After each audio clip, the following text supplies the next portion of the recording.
पंजाब विधानसभा का पहला दिन और आज से ही सियासी वार शुरू हो जाएंगे। हमारे साथ बात करने के लिए leader of opposition Pratap Singh Bajwa हैं। सर, कई ऐसे बड़े मुद्दे हैं। हरजोत सिंह बैंस का रेजिग्नेशन लगातार विपक्ष मांग रही है। इसके अलावा अगर हम बात करें जगत जोत श्री गुरु ग्रंथ साहिब जो एंटी सैक्रिलेज लॉ बिल है उसके ऊपर जो अमेंडमेंट्स को लेकर है, तो क्या आपके पास खुद के मुद्दे रहेंगे जहां पे आप घेरने का सोच रहे हैं? देखो, ऐसा मैंने एक हफ्ता पहले 26 जुलाई को एक चिट्ठी लिखी थी स्पीकर साहब को, जिस पर बहुत सारे मुद्दे हैं। जिस सबसे पहले आपने बात की जगत जोत जो श्री गुरु ग्रंथ साहिब सत्कार अमेंडमेंट बिल है, उस पर जो अमेंडमेंट्स कुछ लानी है, तो हमने कहा कम से कम हर मेंबर को 2 से 3 दिन दीजिए, so that he can do a research on it. वो रिसर्च कर सकें, पढ़ सकें, किसी से सलाह ले सकें, क्योंकि हम कोई भी रिलीजियस मैटर्स पर तो मास्टर है नहीं, तो वी ऑल्सो नीड टू। उसके अलावा लॉ एंड ऑर्डर है, हर दफा हम कहते हैं, और सबसे बिगड़ा हुआ लॉ एंड ऑर्डर आज पंजाब है हिंदुस्तान में। जहां कहीं किसी टाइम बिहार और यूपी था, अब यूपी और बिहार से कहीं आगे बिगड़ा हुआ आज पंजाब है। नशे का जोर, बॉर्डर्स के क्रॉस के वेपन्स का आना ड्रोन्स के जरिए, कंप्लीटली सेंट्रल गवर्नमेंट और पंजाब की गवर्नमेंट फेल हो चुकी है। अमटीन नंबर ऑफ किलिंग्स हो चुकी हैं, और इतने ज्यादा लोगों को टेलीफोन्स आते हैं फरोख्ती के कि ये टोटली। और हमारा ये कहना है और सारी ऑपोजिशन का ये कहना है कि जितने गैंगस्टर्स हैं पंजाब में, इनको सभी को पॉलिटिकल पैटर्नेज ऐसे लग रहा है कि आम आदमी पार्टी जो है ये खुद पैटर्नेज दे रही है, पॉलिटिक्स पे आ रहे हैं, उनकी फैमिली पॉलिटिक्स में आ रही है। और जब आप फैसिलिटेशन करते हो ऐसे लोगों की, आप समझ ही सकते हो को जो वो सिसोदिया ने कहा था, साम दम दंड भेद, कुछ भी हम करेंगे इलेक्शन में वापस आने का, तो वो एग्जीक्यूशन ऑन ग्राउंड में शुरू हो चुकी है। ये आपने हरजोत बैंस एजुकेशन मिनिस्टर की बात करी, ये खुद तो जाकर जंतर मंतर पर बैठ के नौजवान बच्चों के साथ, वहां नीट की लीकेज की बात थी, इधर 6 दफा लीकेज हो चुकी है पेपर्स की।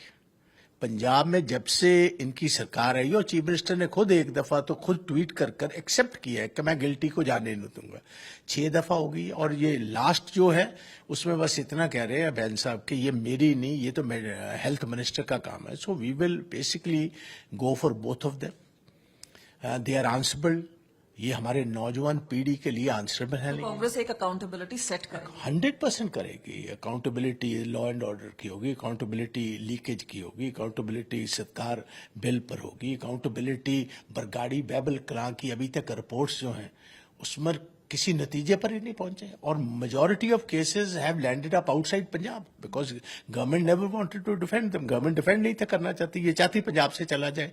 तो ये हमारे गुरु ग्रंथ साहब और सिख लोग जो हैं, सिख भाईचारा जो है, उनको जस्टिस की बात है। जस्टिस अकाल तख्त ने भी जैसे कहा कि डेडलाइन खत्म हो रही है और कोई भी अमेंडमेंट किया जाए तो उनको बिल्कुल साथ में लेके या उनसे पूछ के किया जाए।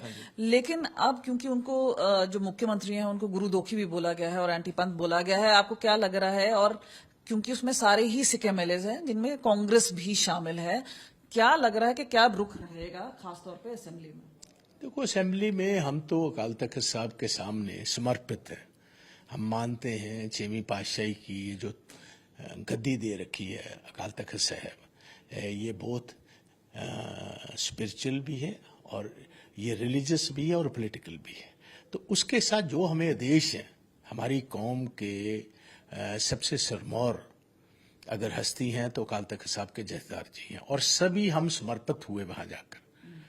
वहां गए, अकेली कांग्रेस नहीं गई, आपके एमएलएज गए, अकाली दल के गए, जिस भी जमात में कोई सिख एमएलएज थे उन्होंने अपने आप को प्रेजेंट किया, और वहां जाकर ये बात कबूली कि जो आपका हुक्म आते टाइम में होगा हम उस हुक्म की पालना करेंगे। तो हमें जो हुक्म हो चुका है कि ये जो गुरु दोखी है, जिसके एक्ट्स के कारण गुरु हमारे जो हैं वो दुखी हैं, और कौम का विरोधी है, पंथ का विरोधी है, इसको जो उनके हमें डायरेक्शंस हैं कि इसका आपने एक ढंग से, जब भी ये वहां आएगा आप स्पीकर से बात करेंगे, सीधा इससे बात नहीं करेंगे, और इसकी बात का कोई जवाब नहीं देंगे। वो तो चेहरा है, वो तो मुख्यमंत्री हैं, आपको क्या लगता है कि क्या खामियाजा विधानसभा में या विधानसभा से बाहर, क्योंकि 2027 के चुनाव भी नजदीक हैं, क्या आपको लगता है उसका असर पड़ सकता है आम आदमी पार्टी? देखो, ऐसे चेहरा हो या ना हो, चेहरे तो बहुत सारे होते हैं। एक नामी चेहरा होता है, एक बदनाम चेहरा होता है। अब डिपेंड तो ये करेगा कि हमारे जथेदार साहब जो हैं इसको कैसे फर्दर लेकर जाते हैं। क्या ये इसको एग्जॉनरेट करते हैं या इसको कोई सजा दी जाती है? अगर इसको कोई सजा दी जाएगी तो कौम उसके साथ चलेगी जी। तो we are totally dependent on whatever directions are given by the Akal Takht जी। अगर हम बात करें, मुख्यमंत्री हैं, कल उन्होंने पलटवार किया है और खासतौर पे एकजुटता के ऊपर उन्होंने कहा कि भाई इतना इनफाइटिंग है कि भाई ये तो आपस में कुर्सियां लगाते रहते हैं, बोलते हैं हम तो बैठते हैं, ये तो आपस में कुर्सियां एक दूसरे के ऊपर फेंकते हैं।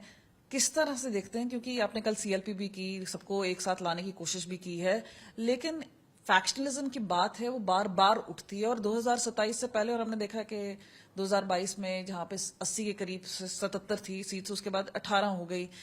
क्या लग रहा है कि एकजुट हो पाएगी कांग्रेस? और खासतौर पे भगवंत मान को क्या बोलना चाहिए? हाँ मैडम, ऐसे है, ये अपना फिक्र करे।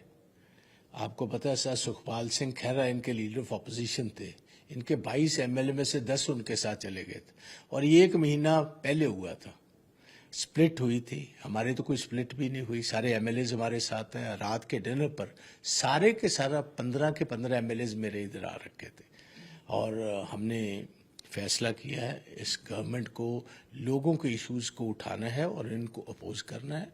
उसके बाद दावत भी हुई है घर पर। Every single person had the dinner and went and we would be seen together. इधर भी हम आप देख सकेंगे, आप कहाँ क्या हुआ, क्या बाहर क्या हुआ, वो छोटी मोटी बातें तो चलती रहती हैं। जिंदा जमातों में, जिंदा पार्टीज में, डेमोक्रेटिक जमातों में कुछ ना कुछ माइनर डिफरेंसेस चलते रहते हैं। इनकी पार्टी में कौन सा भगवंत और केजरीवाल एक है, कौन सा भगवंत और अमन अरोड़ा एक है, कौन सा भगवंत और हरपाल चीमा एक है।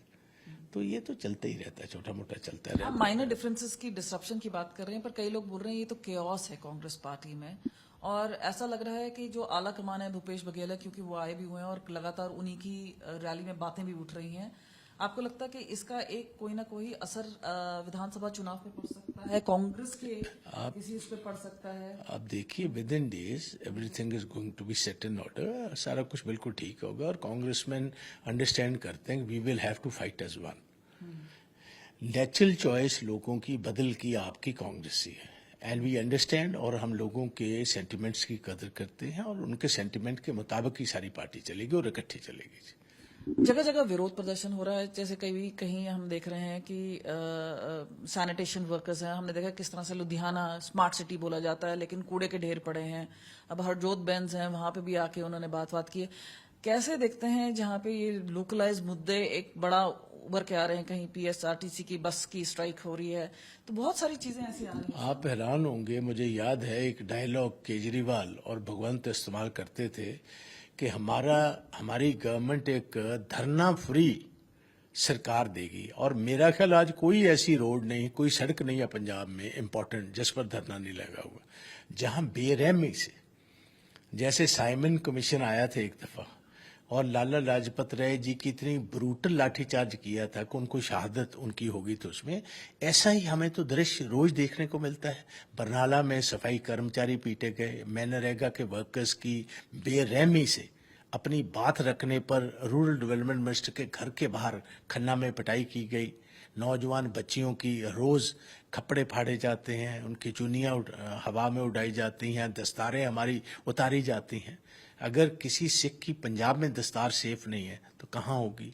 तो मोस्ट एंटी एम्प्लॉय, और ये लोग जो हैं, जो इन्होंने कहा उसके कंप्लीटली उलट किए and they will see the results coming in. और आप देखिए, इन्होंने अपने 7.5 लाख एम्प्लॉयज हैं और पेंशनर्स हैं, वो बेचारे दर दर धक्के खा रहे हैं, जो उनका राइट, इनहेरेंट राइट है।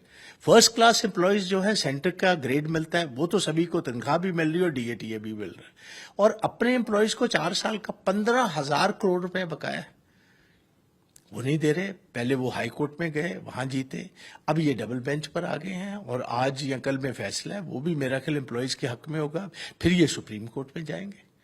तो ये गवर्नमेंट किसी की नहीं है, ये ना डॉक्टर अम्बेडकर साहब के हैं, ना ये शहीद आजम भगत सिंह की सोच के हैं। इन्होंने पंजाब लूटना था, बेवकूफ बनाना था पंजाब के लोगों का, वो बना लिया है। लूट कर इनको लोग पैक कर कर भेजेंगे अच्छी तरह, so that they don't come back again. Pack करके भेजेंगे। लेकिन एक आखिरी सवाल पूछना चाहेंगे, क्योंकि इस वक्त संसद भी चल रहा है और बात आ रही है कंट्रोवर्सी की, जो कि वंदे मातरम बिल को लेके भी है और दुर्गा सरस्वती का नाम लेने के लिए भी है, और खासतौर पे FCRA बिल पर जहां पे बोला जा रहा है सरकार की तरफ से ट्रांसपेरेंसी की बात की जा रही है, जबकि कई NGOs बहुत कर रहे हैं कि एक्सेसिव कंट्रोल किया जाएगा सरकार द्वारा। क्या मानना है आपका इसके बारे में? देखो, हमारा मानना है कि जो पब्लिक से जुड़े हुए इश्यूज हैं वो तो पार्लियामेंट इग्नोर करती है। गुर्बत से जुड़े हुए मिडिल क्लास लोगों को राहत देने के, आप देखिए आज वही मोदी साहब किसी टाइम कहते थे डॉलर ऐसा गिर रहा है रुक ही नहीं रहा। डॉक्टर मनमोहन सिंह के टाइम पर डॉलर की कीमत 60 रुपए थी, आज वही डॉलर 100 से ऊपर चला गया। आज पाउंड जो है यूके का, वो it is today trading at 135 rupees. तो कंप्लीट इकोनॉमी बैठ गई है। नौजवान बच्चों के लिए ये देखो, इतना बड़ा अगर आक्रोश था, लाखों बच्चे इकट्ठे हुए, अकेले दिल्ली में नहीं हुए, सारे स्टेट कैपिटल्स में हुए, तो उसकी वजह ये है complete government has failed. National level पर इनके सेंटिमेंट्स, लोगों के सेंटिमेंट्स समझने को ये तैयार ही नहीं है। ये चाहते हैं कि हम डंडे के साथ राज करें, हम पैरामिलिट्री फोर्सेस और पुलिस के जरिए राज करें, इनकी सोच यही है।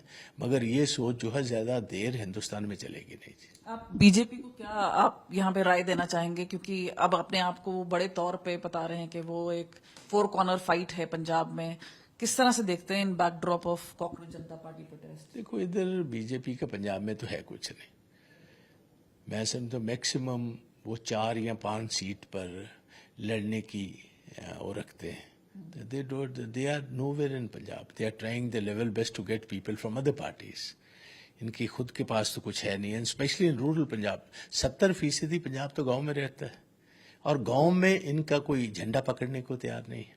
और शहरों में जो हमारा हिंदू भाईचारा है, हमारे पंजाबी हिंदू हैं, वो they don't go with, there is a difference between rest of the Hindu brother सारे देश में और पंजाबी जो है, क्योंकि इधर कोई हमारा भेदभाव नहीं है। सिख और हिंदू जो हैं they are as thick as brothers. तो ये जो वहाँ मुस्लिम और हिंदू का विवाद क्रिएट कर कर ये एडवांटेज लेते हैं, वो पंजाब में नहीं आ पा रहा जी। तो मतभेद के बावजूद आपको लग रहा है कांग्रेस नंबर 1 रहेगी? मतभेद तो दूर हो जाते हैं जी।